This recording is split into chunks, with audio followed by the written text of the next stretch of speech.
Station.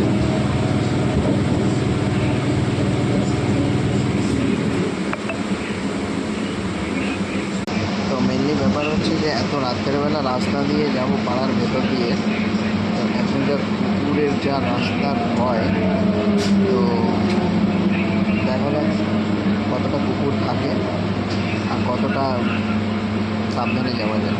দেখতে পাচ্ছ পুরো স্টেশন ফাঁকা। কটা বাজে? 1:10 বাজে। ভাবা যায় 1:10, এই যে পুরো রাস্তা, পুরো আমি এই দিক দিয়ে আমি যাব, এইখান দিয়ে গিয়ে পাড়ার ভেতর দিয়ে আমাকে যেতে হবে। তো এই যে ট্রেন ছাড়ছে, চলো বাই।